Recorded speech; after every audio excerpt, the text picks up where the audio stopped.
আপনি কি জানেন ইরান এবং ইউএস এর যুদ্ধ আমাদের জীবনে কি প্রভাব ফেলতে পারে? আমাদের নর্মাল লাইফকে কিভাবে এই যুদ্ধ প্রভাবিত করতে পারে?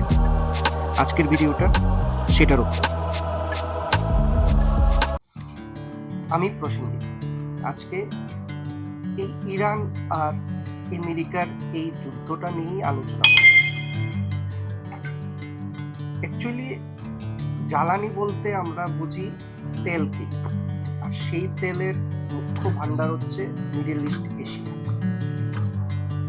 যতবারই হিস্ট্রিতে আছে, যতবারই মিডল ইস্ট এশিয়া কোনো না কোনো কারণবশত প্রবলেমে থাকে বা কোনো জিওপলিটিক্যাল ম্যাটার চলে, ততবারই ওই জ্বালানি তেলের উপর প্রভাব পড়ে। কারণ ম্যাক্সিমাম সারা পৃথিবীতে ম্যাক্সিমাম তেল রপ্তানি করা হয়।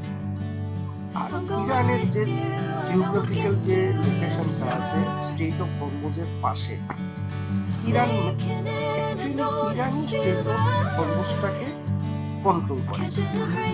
অনেকে বলে আমেরিকার নেভি কন্ট্রোল করছে, সে করছে, কিন্তু অ্যাকচুয়ালি কন্ট্রোল করছে ইরান। তো এই যুদ্ধের প্রভাবে স্ট্রেট অফ হরমুজ একসময় টোটালি শাটডাউন হয়ে গেছিল। সে কারণে ব্রেন্ট ক্রুড, যেটা দিয়ে ফুয়েলের দাম ওঠানামা হয়, যেটা নির্ণয় করা হয়, সে ব্রেন্ট ক্রুড $100 উপর চলে গেছিল। সেই কারণে বিশ্ববাজারে তেলের দাম বাড়াতে বিশ্ববাজারে ইনফ্লেশন কন্টিনিউয়াসলি উপরের দিকে চলে গেছিল। সেই প্রভাব নর্মাল মানুষের লাইফে বিভিন্নভাবে পড়েছে। বাজারে বিভিন্ন ফুড প্রোডাকশন বলুন, কোম্পানির কাঁচামালের আমদানি রপ্তানি বলুন, সবগুলির দাম বেড়ে গেছে। কারণ সব কিছুই নির্ভর করছে জ্বালানি তেলের উপর, সবকিছু। এইটার প্রভাব বিভিন্ন দেশের স্টক মার্কেটের উপরও প্রচুর পড়েছে, অ্যাজ ওয়েল অ্যাজ ইন্ডিয়া। সেই ফুয়েলের প্রাইসের বর্ধিত মূল্যের কারণে ইনফ্লেশন রেট বেশি থাকে। সেই কারণে আমাদের রিজার্ভ ব্যাংক আপনার ইএমআই এর ইন্টারেস্ট রেট কমাতেও পারে না। কারণ সবকিছু নির্ভর করে কোনো দেশের অর্থনীতি, সবকিছু নির্ভর করে ফুয়েল প্রাইসের উপর। যদি ফুয়েল প্রাইস যদি নিজের কন্ট্রোলে থাকে, কন্ট্রোল ভাবে চলে, তাহলে সমস্ত লজিস্টিক খরচ কম থাকে। আপনাদের খাদ্যশস্য বলুন, যে কোনো জিনিসগুলো, যে লজিস্টিক্স এখান থেকে এখানে ট্রান্সফার হওয়ার সময় ট্রান্সপোর্টেশন চার্জেস আছে, সেগুলো কম থাকে। সেই কারণে আপনাদের যে কোনো প্রোডাক্টের মূল্য কম থাকে। অ্যাজ ওয়েল এজ সেম ভাবে যদি ইনফ্লেশন রেট বেশি থাকে, তখন আরবিআই তার লোনের ইন্টারেস্ট কমাতে পারে না। তো আজ হয়তো নর্মাল লেভেলরা বুঝতে পারে না, হয়তো এটা দেখে যে ইরান আর ইউএস এর যুদ্ধ হচ্ছে, এত দূরে হচ্ছে, হাজার হাজার মাইল দূরে হচ্ছে আমাদের লাইফে।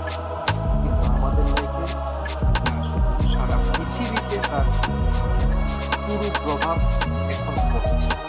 কারণ যে স্ট্রেট অফ হরমুজের কথা বলছি, সেই স্ট্রেট অফ হরমুজ হচ্ছে এরকম একটা চক লাইন, যেটা দিয়ে পৃথিবীর 20% ফুয়েল ট্রান্সফার করে। যদি ওই স্ট্রেট অফ হরমুজ যদি নর্মাল আগামী দিনে না হয়, তাহলে আগামী ভবিষ্যতে আবার যে পুরো পৃথিবী যে রিসেশন পিরিয়ড রেখেছিল,